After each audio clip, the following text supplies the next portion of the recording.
생기를 잃어버린 사람에게 라는 제목으로 함께 말씀 나누도록 하겠습니다. 이번 주 중에 청소년부 친구들에게 기프티콘을 보내준 날이 있었습니다. 저희가 이제 지금 줌으로 예배를 드리고 있는데요. 지난 주일에 소그룹에 가장 먼저 들어간 반에게 내가 상품을 쏘겠다, 이제 이런 이벤트를 좀 걸었습니다. 이제 그래서 가장 먼저 이 소그룹 방에 들어온 친구들 인증샷을 보내준 그 반에게 상품을 주었고요. 그리고 나머지 이제 가장 먼저 들어오지는 못했지만 이제 늦게라도 들어오고 인증샷을 보내준 친구들에게 이제 자그마한 선물을 하나씩 보내주었습니다. 이 아이들이 하나둘씩 선물을 받고 이 답장을 저한테 보내기 시작하는데요. 제가 생각하기에는 제가 주었던 선물이 굉장히 작고 초라한 거였거든요. 사탕이었습니다. 추파춥스라고 하는 그 250원짜리 사탕이었는데요. 아이들이 굉장히 좋아하는 겁니다. 그러면서 너무 고맙다고 감사하다고 저에게 막 답장을 보내기 시작하는데요. 이런 반응을 보면서 아이들의 마음이 정말 가난해졌구나, 그런 생각을 좀 하게 되었습니다. 이제 그러던 중에 이제 애들한테 이 아이들의 가난한 마음을 이제 보면서 제가 외면할 수 없어서 아이들에게 너희 도대체 어떻게 사니? 뭐 하고 지내니? 이렇게 막 물어보기 시작했습니다. 그리고 돌아오는 답변 중에 제 가슴을 메이게 만드는 답이 하나 있었는데요. 되게 기계적으로 사는 기분이에요. 크크라고 하는 이제 그런 문자였습니다. 그 아이는 되게 기계적으로 사는 기분이다라고 말하면서 끝에 크크를 붙임으로 가볍게 던지는 말 한마디였을지 모르겠는데요. 이 아이의 말 한마디가 오늘을 살아가는 많은 사람들의 내면을 잘 묘사해주는 표현이 아니었는가 좀 생각하게 되었습니다. 생명력을 잃어버린 채 살아있는 송장같이 하루하루를 살아가는, 마치 기계적으로 살아가는 기분을 느끼고 이 땅에 살고 있는 많은 사람들의 모습을 보여주는 게 이 아이의 글 속에서 느껴졌기 때문이에요. 이제 거의 1년이 되어 가는데요. 이제 코로나19로 우리나라를 비롯해 전 세계적으로 가장 큰 이슈와 장애물 코로나19 아닙니까? 이 코로나19는요, 저희에게 건강에 대한 문제뿐만 아니고요, 삶 전반에 대한 악재로 작용하고 있다는 것을 저희들이 생각해 볼 수 있습니다. 2021년을 시작하면서요, 어떤 한 방송 매체에서 이런 설문조사를 했습니다. 이 코로나 블루라고 말하는데요, 코로나 때문에 찾아온 그 우울감이 우리나라 국민들에게 얼마나 영향을 미치고 있는가 통계를 좀 내보았는데요, 무려 62%가 되는 사람들이 코로나 때문에 우울감을 앓고 있다라고 말하고 있습니다. 그 중에서도 특별히 여성분들은 더욱더 이 우울감이 심각하다 이제 보여주고 있었습니다. 이와 같은 정서적인 문제뿐만 아니고요, 이 실생활과 직결되는 물질적인 생활에서도 이 문제도 심각합니다.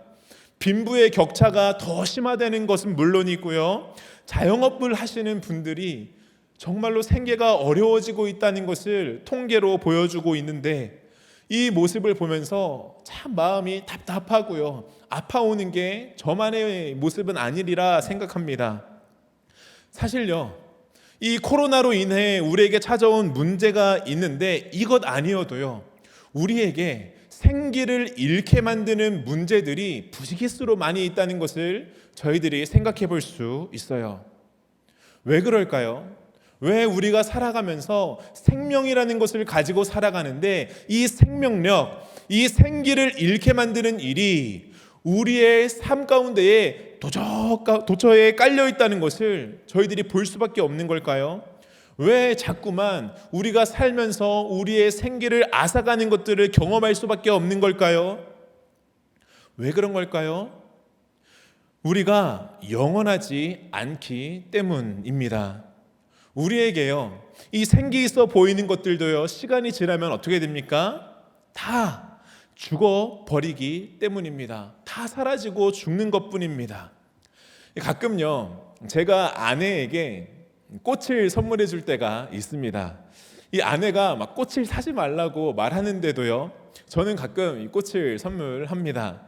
이 막상 아내가 이 꽃을 받을 때, 그리고 그 꽃이 살아있을 때 그 막 모습을 보면서 하루가 지나고 이틀이 지나도 그 모습을 보면서 좋아하는 게 막 환하게 보이기 때문이에요. 그래서요, 그런 모습을 보면은 저도 덩달아 행복해지고 아내가 좋아하는 게 저도 좋으니까 가끔 꽃 선물을 합니다. 그런데요, 이 꽃이 천년만년 살았으면 좋겠는데 그러질 못해요. 어떻게 됩니까? 꽃은 곧바로 꽃병에 들어갑니다. 그리고요, 며칠 지나지 않아서 물을 매일매일 갈아주고 꽃병을 다시 이렇게 막 깨끗하게 하고 해주는데도요, 꽃이 시들어 버리죠. 이 꽃이 시드는 것처럼요, 우리의 인생도 피었다 졌다를 반복하면서 결국에는 완전히 시드는 게 우리의 생명이 아닌가 생각하게 돼요. 오늘 우리가 읽은 이 말씀에도 보면은요, 생기를 잃어버린 사람들이 등장합니다. 백부장과 과부예요. 이 백부장과 과부는요, 둘 다 공통점이 하나 있는데 소중한 사람을 잃어가는 상황에 놓여 있습니다. 당시 이 백부장을 비롯해 로마 군인을 보면은요, 이 로마 군인들은 군에 복종해야 되는 문제 때문에 군 입대하고 20여 년 동안은 이 가정을 꾸리는 일에 제한이 있었습니다. 제약이 있었어요. 그리고 이 고대 사회에 대한 내용 중에 이 가족에는 종들이 포함될 수 있고 때로는 종들과 주인이 매우 친하게 지냈다는 것을 저희들이 알 수 있습니다.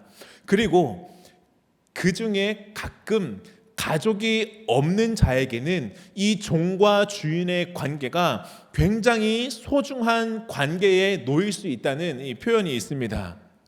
당시에 오늘 본문에 나오는 백부장이요, 이 종과 가족같이 지냈는지는 저희가 정확하게 알 수는 없지만 저희는 이 백부장이 결혼이 불가능했다라는 것과 그에게 이 종이 사랑하는 자였다라는 것을 생각해 볼 때에 백부장에게 지금 이 병들어 죽고 있는 종은 가족보다 더 소중한 존재라는 것을 저희들이 생각해 볼 수 있어요. 그런가 하면은 과부를 한번 보십시오. 과부는요, 지금 독자의 장례를 치르고 있습니다.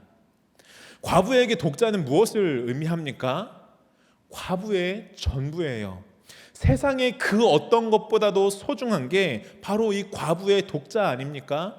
그런데요, 지금 그 아들이 차가운 시신이 되어 성 밖으로 나가고 있습니다. 지금 백부장과 과부는요, 모두 다 걱정과 슬픔에 가득 찬 생기를 잃어가고 있는 지경에 놓여 있는 거예요. 저희도 마찬가지로요, 이 소중한 것을 잃는다면은 어떻게 되겠습니까? 뉴스에 보면은 하루도 거스르지 않고 가슴 아픈 사건, 사고들이 있는 것을 저희들이 볼 수 있습니다. 한 번은요, 이 아버지가 배달을 나갔다가 음주운전을 한 차량에 치여서 목숨을 잃는 안타까운 일이 있었습니다. 지금도 법적으로 치열하게 싸우고 있는데요, 이 사건을 볼 때에, 이 사고를 볼 때에 제 마음에 더욱더 이 아픔이 되었던 것은요, 이 배달을 기다리던 사람이 자꾸 배달이 오지 않으니까 도대체 왜 음식이 오지 않느냐라면서 항의하는 글을 그 앱에 올렸는데 거기에 아버지가 교통사고로 변을 당해서 제때 음식이 가지 못해 죄송하다라는 이 답글을 그 딸이 달아놓은 걸 본 거예요. 이 평생 지울 수 없는 상처를 안고 있는데 그 상처를 가지고 한자 한자 죄송하다라고 표현하고 있는 이 딸을 보는데 제 마음이 너무나도 아픈 거예요. 이 글을 보면서, 이 딸의 글을 보면서 아프다 못해 참담한 심정이 저에게 들었습니다. 하물며 이 아버지를 먼저 보낸 딸의 심정은 어땠겠습니까? 그런데요, 이 땅을 살아가는 저희 모두에게 이와 같이 사랑하는 사람을 잃게 되는 이 상실의 문제를 생각해 보십시오. 그 누구도 피할 수 없는 문제 아닙니까? 이 땅을 살아가는 모두는요, 나 자신의 몸과 생각을 비롯해 내게 소중한 다른 모든 것을 영원히 지켜낼 수 있는 능력이 없다는 거예요. 소중한 사람, 나의 재산, 나의 명예와 영광, 우리는 이 모든 것에 대해 상실할 수 있다는 두려움을 가지고 살 수밖에 없습니다. 이 두려움과 고통으로부터 자유로운 사람은 단 한 사람도 없습니다. 오늘 본문에 나오는 백부장과 과부도 마찬가지예요. 본문에 나오는 이 백부장은요, 굉장히 성실한 사람입니다. 심지어 경건해 보이기까지 하는 인물이에요. 그런데 그의 성실함과 경건함으로도 이 사랑하는 종을 병으로부터 지켜낼 수 없는 모습. 과부도 마찬가지입니다. 지난날에 이 남편을 잃었지만 아들을 결코 잃지 않겠노라 다짐했지만 아들의 시신 앞에서 아무것도 시도할 수 없게, 아무것도 할 수 없는 지경에 놓여 있는 것, 이게 바로 과부의 모습이라는 거예요. 그저 아파하고 슬퍼하고 상실감에 젖어 있는 것, 영원할 수 없는 인간 모두가 직면하는 문제입니다. 그런데요, 이 영원할 수 없는 모든 인간이 마주하게 되는 이 생기를 잃어버리는 문제에 한 가지 변수가 생깁니다. 바로 예수님이에요. 오늘 본문은요, 소중한 사람을 잃어가는 백부장과 과부에게 예수님이라는 변수가 생긴 일을 보여주고 있습니다. 누가는요, 이 기록을 통해 예수님이 어떤 분이신지, 그리고 이 생기를 잃은 사람들에게 예수님이 어떤 의미로 다가오시는지를 보여줍니다. 먼저 이 누가는요, 오늘 말씀을 통해 자신의 복음서를 시작할 때에 기록한 것처럼요, 초대교회의 성도들이 이 자신들이 알고 있는 바를 더 확실하게 알게 하기 위해서 이 내용을 기록하고 있다는 것을 저희들이 생각해 볼 수 있습니다. 다시 쉽게 말해서요, 예수님을 더 잘 알고 더 잘 믿도록 하기 위해서라는 거예요. 오늘 본문 말씀은요, 이 전후 문맥을 살펴볼 때에 이런 흐름을 가지고 있습니다. 오늘 본문 바로 앞에 있는 이 누가복음 6장에서는요, 예수님이 평지에서 제자들을 가르치셨다라고 해서 평지수훈의 내용이 등장합니다. 그 내용의 시작은요, 저희들이 이 마태복음에 나오는 산상수훈의 첫 내용과 이제 같습니다. 어떻게 시작하는가 보면은요, 20절, 6장 20절 말씀입니다. 예수께서 눈을 들어 제자들을 보시고 이르시되 너희 가난한 자는 복이 있나니 하나님의 나라가 너희 것임이요. 그리고요, 이 하나님 나라에 대한 가르침으로 시작하는 평지수훈이 마친 다음에 오늘 말씀이 등장합니다. 이 7장 1절부터 17절까지인데요. 예수님이 백부장의 종을 고치시고 과부의 죽은 아들을 살리시는 내용이 나오죠. 그 다음에 18절 이후에는요, 또 어떤 내용이 나오는가? 이 세례 요한이 예수님께 묻는 질문과 예수님이 그 세례 요한에게 답하는 내용이 나옵니다. 뭐라고 묻고 뭐라고 답하는지 한번 보십시오. 7장 19절과 22절 말씀입니다. 제가 읽어드리겠습니다. 요한이 그 제자 중 둘을 불러 주께 보내어 이르되 오실 그이가 당신이오니까 우리가 다른 일을 기다리오리이까 하라 하매, 이제 요한의 제자들이 예수님께 가서 이렇게 묻습니다. 오실 그이가 당신입니까? 라고 우리 선생인 세례 요한이 물어보라 하셨습니다. 그러자 예수님이 이렇게 대답하십니다. 예수께서 대답하여 이르시되 너희가 가서 보고 들은 것을 요한에게 알리되 맹인이 보며 못 걷는 사람이 걸으며 나병 환자가 깨끗함을 받으며 귀먹은 사람이 들으며 죽은 자가 살아나며 가난한 자에게 복음이 전파된다 하라.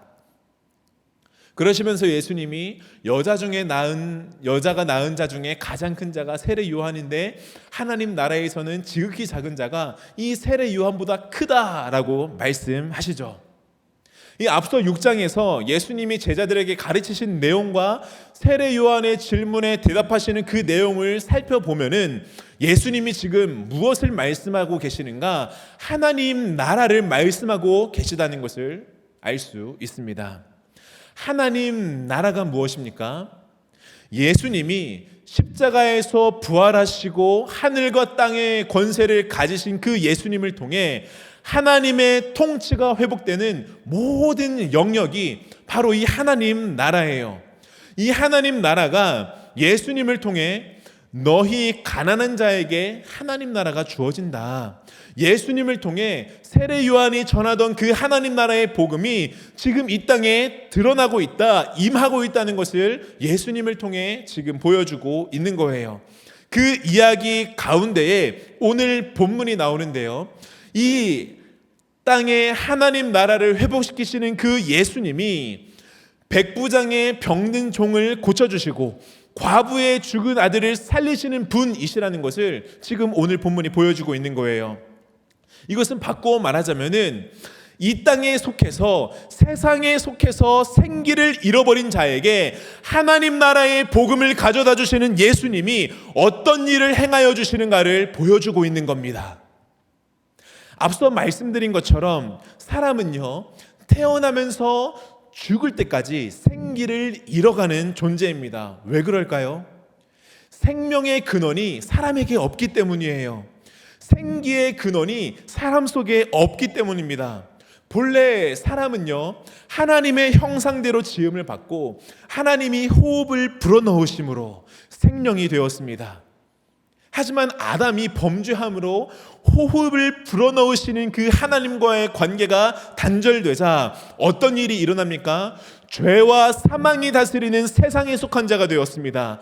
결국 인간은요, 생명력을 잃고 생기를 잃고 흙으로 돌아가는 존재가 되어버리는 거예요. 생기의 근원을 상실했기 때문입니다.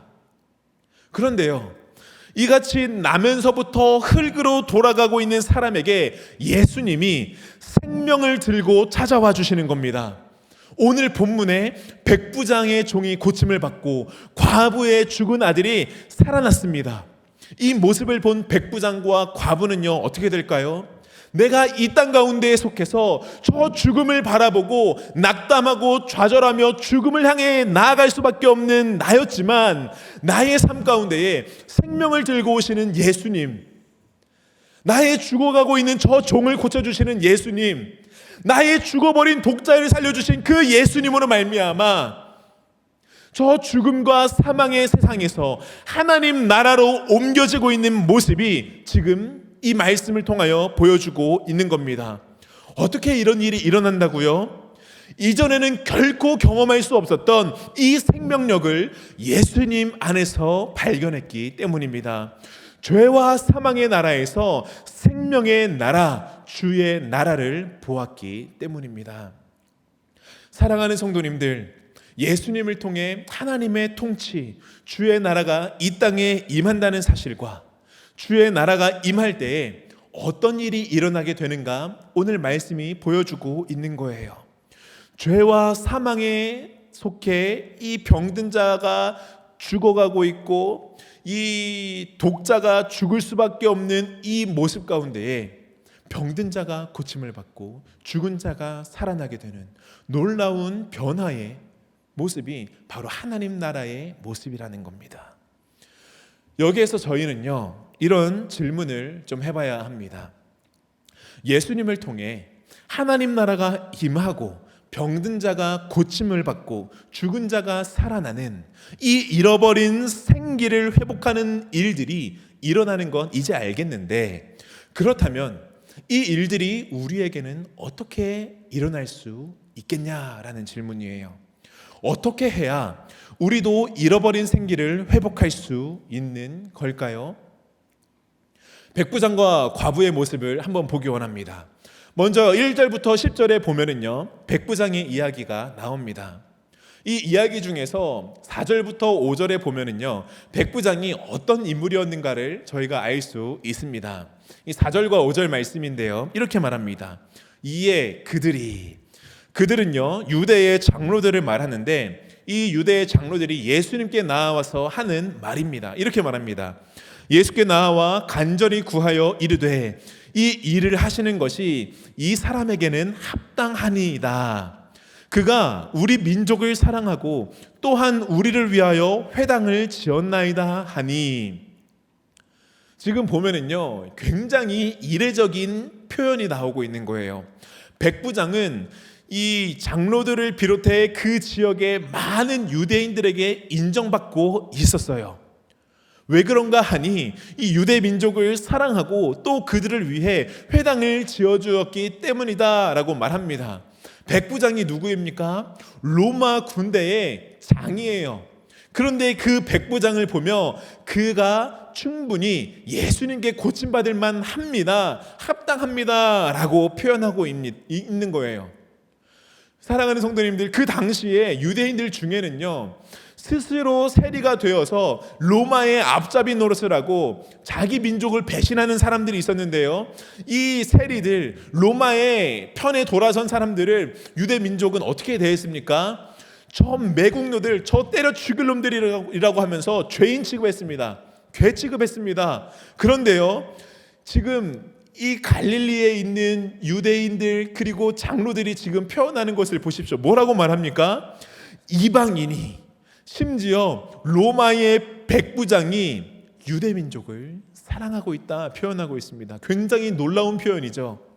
그런데요, 그것보다 더 놀라운 게 또 있습니다. 바로 백부장의 믿음이에요. 이어지는 6절과 8절에 보면은 나오는데요, 예수님이 이 유대의 장로들과 함께 백부장의 집에 가십니다. 그런데 이 백부장의 집에 거의 다 다다랐을 그쯤에 백부장이 자기의 벗들을 예수님께 보내어 예수님께 간청합니다.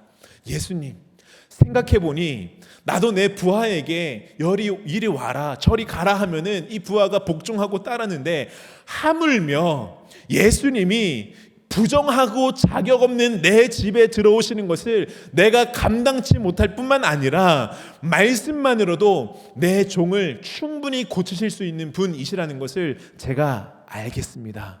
예수님, 말씀만 하셔서 내 종을 고쳐 주십시오. 굉장히 놀라운 사건이, 이 표현이 여기 나온 겁니다. 백부장은요, 예수님께 대한 놀라운 통찰과 믿음을 가진 사람이에요. 예수님도요, 이 백부장의 말하는 것을 보고 뭐라고 말씀하십니까? 이스라엘 중에서도 이만한 믿음을 가진 자를 내가 보지 못하였다 말씀하시면서 놀라워하십니다. 여러분, 예수님이 놀라워하시는 것이 성경에 몇 번 안 나옵니다. 그런데 지금 이 백부장의 믿음이, 이 말이 예수님을 놀라게 하고 있는 거예요. 백부장은요, 예수님께 대한 특별한 믿음을 가진 자였습니다. 이것을 통해 저희는 무엇을 깨달을 수 있습니까? 예수님이 백부장의 믿음을 통해 일하셨다라는 겁니다. 하나님 나라의 이 회복의 역사가 어떠한 사람의 행위대로가 아닌 믿음으로 이루어진다는 것을 알 수 있습니다.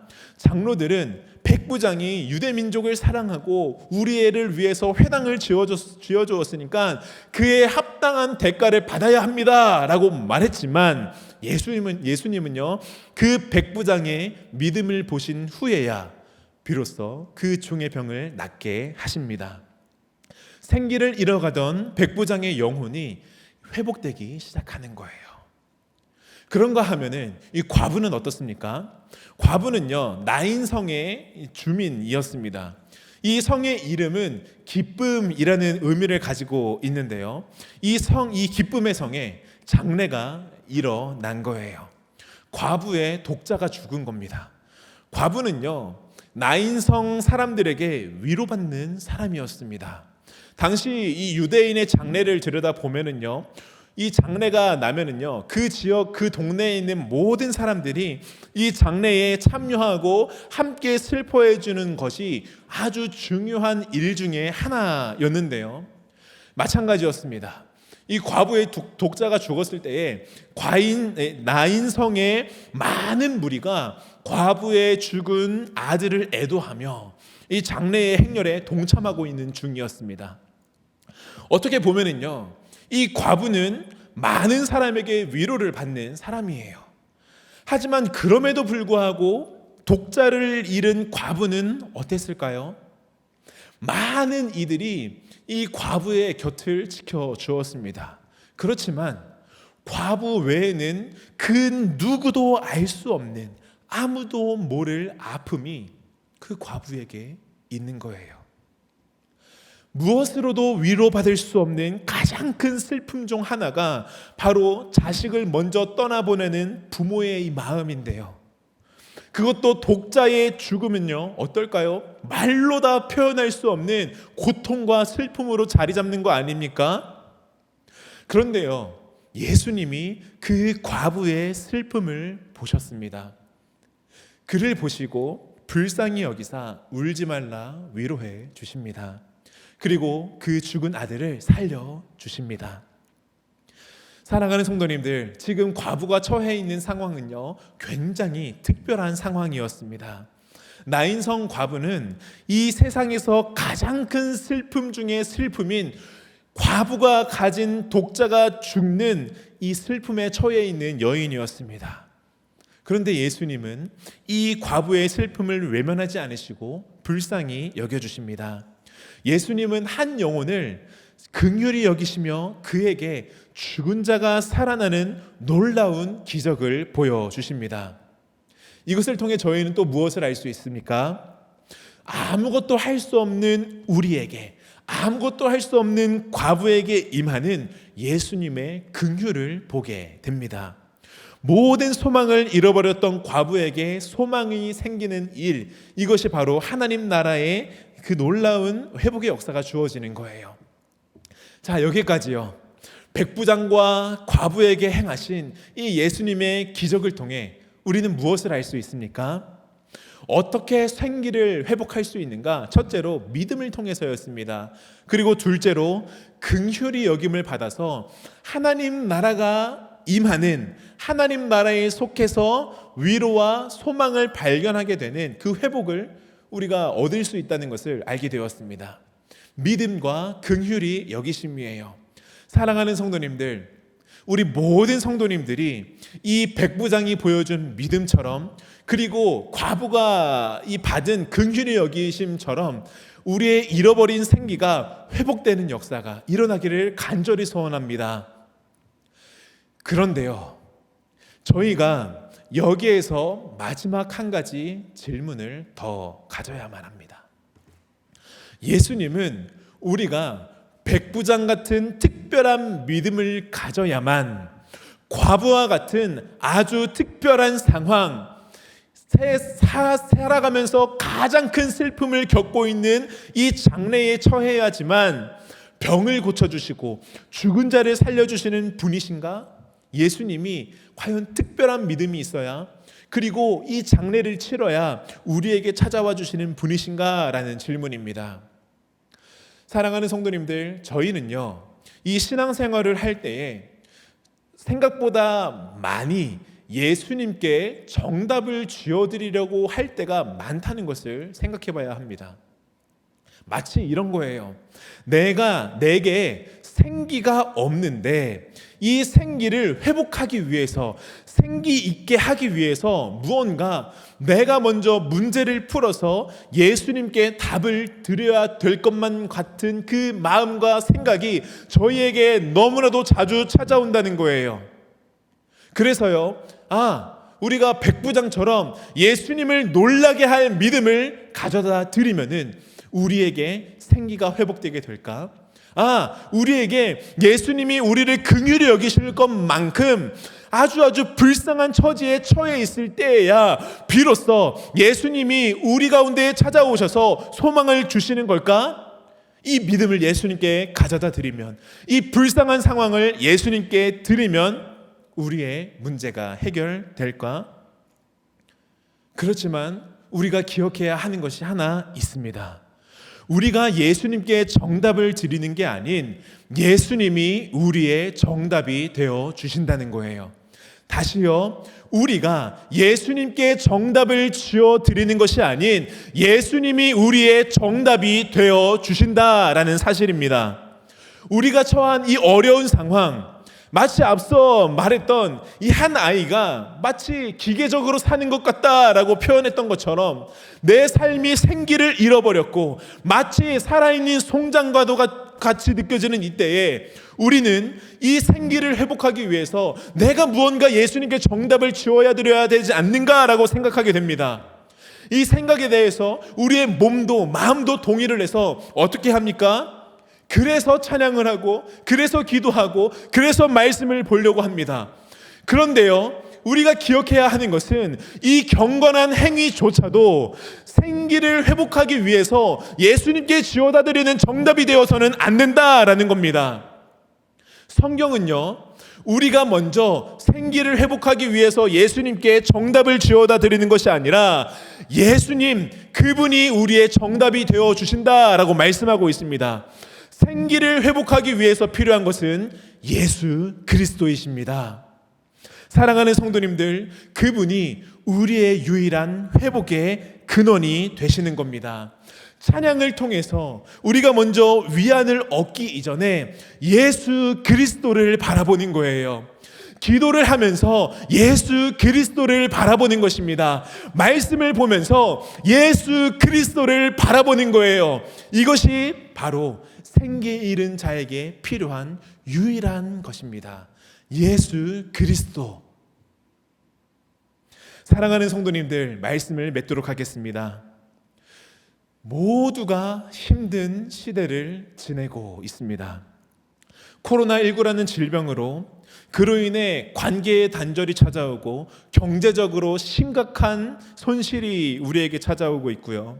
무엇보다 교회에서 누리던 여러 가지 유익을 얻지 못하는 데서 오는 영적인 기근도 우리 가운데에 심각한 위기로 놓여 있음을 보게 됩니다. 이러한 상황 속에서는요, 숨 쉬는 것조차 버겁고 한숨 쉬는 것조차도 너무나도 고통스럽고 너무나도 쓰라린 저희의 모습이 아닐 수 없습니다. 그렇지만 이 시대 가운데에 우리에게 유일한 소망이 되어주시고 하나님 나라의 소망을 주시는 분, 예수 그리스도가 계십니다. 사랑하는 성도님들, 이 코로나19를 비롯해서 생기를 자꾸만 앗아가는 이 땅을 살아갈 때에 우리에게 찾아오신 우리의 유일한 생명의 근원 되시는 그 예수 그리스도를 바라보시는 우리 모든 성도님들 되시기를 주님의 이름으로 축복합니다.